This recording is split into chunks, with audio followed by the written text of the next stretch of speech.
नमस्कार दोस्तों, क्या आपने किसी पहाड़ को रोते हुए देखा है? क्या आपने किसी नदी को चीखते हुए सुना है? अगर नहीं, तो स्वागत है आपका अर्जुन वाणी में। सुनिए ये कड़वी लेकिन सच बात मेरे प्यारे उत्तराखंड की। ये वही धरती है जहाँ भगवान बसते हैं, जहाँ हर पत्थर पूजनीय है, जहाँ हर नदी माँ कहलाती है। लेकिन आज मेरा उत्तराखंड खामोश नहीं, बल्कि चीख रहा है, रो रहा है। पहाड़ों के टूटने से, गांव के उजड़ने से और हमारे लालच से।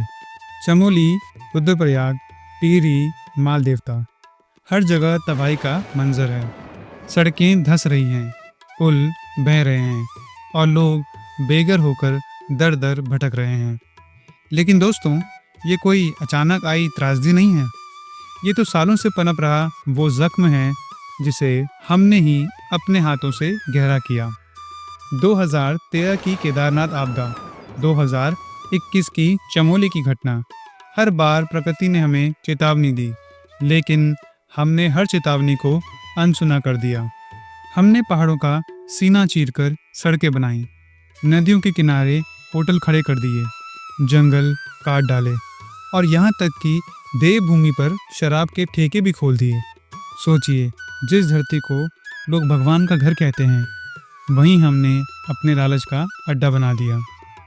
पहाड़ सिर्फ पत्थर नहीं होते, वो हमारी ढाल होते हैं, लेकिन हमने उन्हें काटा, छलनी किया और फिर कहा ये विकास है। सच तो ये है, ये विकास नहीं, बर्बादी है। आज बारिश आती है तो पानी मिट्टी में उतरने की बजाय सीधा तबाही बनकर बह जाता है। सरकार हर साल रेड अलर्ट देती है, लेकिन गांव वाले आज भी छतों पर बैठकर मदद की गुहार लगाते हैं। राहत पहुंचने में घंटों नहीं, कई कई दिन लग जाते हैं। याद रखो, ये सिर्फ बादलों का फटना नहीं है, ये हमारे सिस्टम का फेल होना है।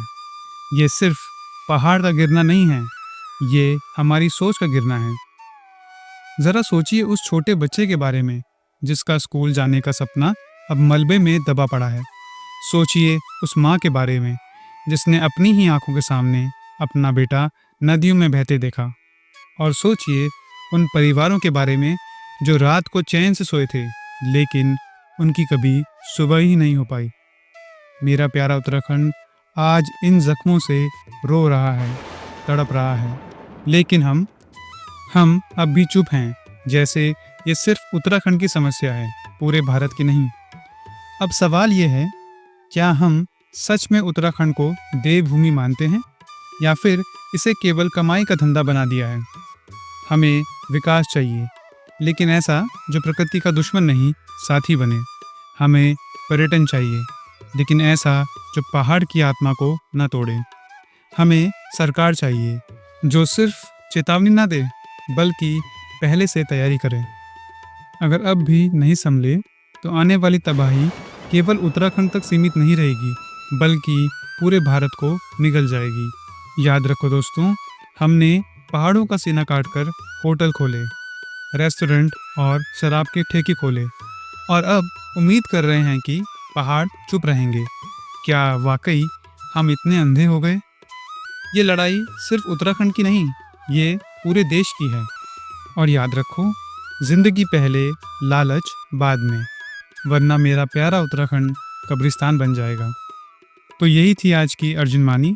अगर मेरी ये बात आपके दिल तक पहुंची हो तो वीडियो को लाइक करें, शेयर करें और चैनल को सब्सक्राइब कर लें, ताकि हम ऐसे ही मुद्दों पर आवाज़ बनते रहें।